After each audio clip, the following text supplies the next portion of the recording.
Olá pessoal, aqui é o Gilberto do Clique Habitação. O tema do nosso vídeo de hoje é a inclusão do cônjuge no financiamento. Em que situações é possível utilizar ou não o FGTS? Vamos lá?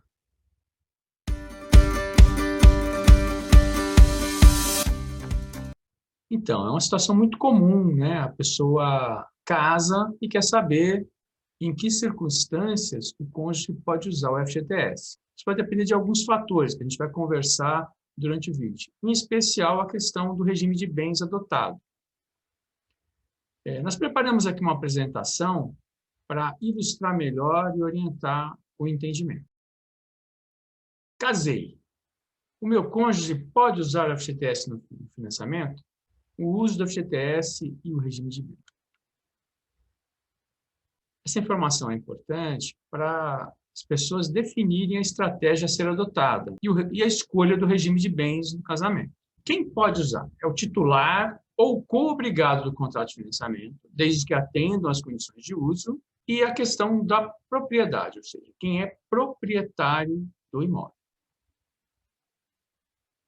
Bom, a possibilidade de utilização do FGTS por cônjuges ou companheiros deve ser avaliada a partir da verificação do regime de bens. E também deverá ser considerada a participação ou não do envolvido, da pessoa, no financiamento imobiliário. Então, antes da gente começar a destrinchar, vamos falar um pouquinho sobre essa questão crucial que é o regime de bens.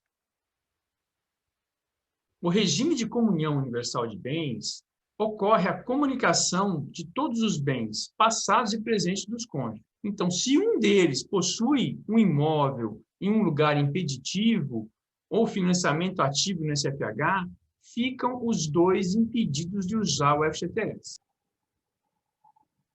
O regime de comunhão parcial de bens é um pouquinho diferente. A comunicação dos bens são os adquiridos após o casamento. Os anteriores ficam como bem privativo, ou seja, cada um fica com os bens antes do casamento. Então, se um dos cônjuges tiver adquirido imóvel em local impeditivo após o casamento, ficam os dois impedidos de usar o FGTS. Agora, se o bem foi adquirido antes do casamento somente por um cônjuge, somente ele estará impedido de utilizar o FGTS se o financiamento estiver ativo.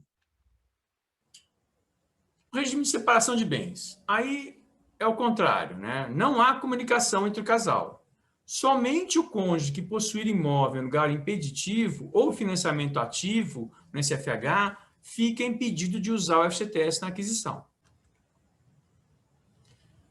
O regime de participação final de aquestos. Nesse caso aí é um pouco diferente, só há comunicação nos bens entre o casal se ambos comparecerem como adquirentes. E o impedimento é somente o adquirente que possui imóvel em local impedido ou financiamento ativo no SFH que fica impedido de usar o FGTS. A união estável. O padrão de regime de bens da união estável é a comunhão parcial, a não ser que eles elaborem um contrato, uma escritura e um pacto antinupcial, e podem adotar um regime diferente. Então, a comunicação de bens é assim, se um dos companheiros tiver adquirido um imóvel em local impeditivo após a união, ficam os dois impedidos de usar o FGTS na aquisição. Se adquirido antes da união, somente o companheiro que é proprietário titular do financiamento ativo no âmbito do SFH fica impedido. Então, você casou. Quando é possível o cônjuge utilizar o FGTS? Se houver adoção do regime de comunhão universal de bens, isso será possível. Vamos ver como? O casal vai ter que pegar a certidão de casamento e o pacto antinupcial, fazer a averbação na matrícula do imóvel. E para utilizar o FGTS, levar a certidão de matrícula atualizada, mais a documentação do casamento ao banco e verificar os requisitos de atendimento. A partir desse momento, o cônjuge poderá pleitear o uso do FGTS. Então, no regime de comunhão universal, é possível utilizar o FGTS mesmo não sendo objeto do financiamento. Por quê? Porque ele vai ser proprietário do imóvel em função do pacto antinupcial. Agora nós vamos ter quando não for um regime de comunhão universal de bens. É uma situação corriqueira. Vira e mexe, a gente tem questionamento de pessoas nesse sentido. O comprador casou-se com comunhão parcial de bens, união estável. Ele tinha um contrato de financiamento e quando ele contratou, ele era solteiro, viúvo, separado ou divorciado. Então, o imóvel, em função do regime de bens escolhido, é somente dele. O companheiro ou o cônjuge não tem participação no contrato. Nesse caso, é necessária adquirir parte ideal do imóvel. O Código Civil Brasileiro, no artigo 499, define que é lícita a compra e venda entre cônjuges com relação a bens excluídos da comunhão. Ou seja, nesse caso, ele adquiriu um imóvel antes do casamento e adotou o regime de comunhão parcial de bens, ou seja, não há comunicação entre os bens. Nesse caso, é permitida essa aquisição de parte ideal. Para utilizar o FGTS, neste caso, uma adoção do regime de comunhão parcial, a primeira coisa que tem que ser feita é a obtenção da anuência do banco.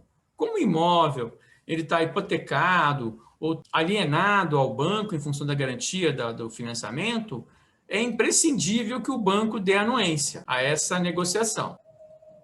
Esse tipo de negociação tem custos, e custos relativamente altos vão ser verificados. Então, vai ter o ITBI, porque vai ser uma aquisição de parte ideal, vai ter a questão da análise da documentação da pessoa que vai entrar no financiamento pelo banco. Então, o banco vai cobrar uma tarifa e vai ter a tarifa de registro desse novo contrato no cartório de registro imóvel. É importante verificar quanto é o valor do FGTS que se pretende utilizar e avaliar o custo-benefício. Compensa ou não fazer para usar o FGTS? Se for um valor muito baixo do FGTS, não vai compensar.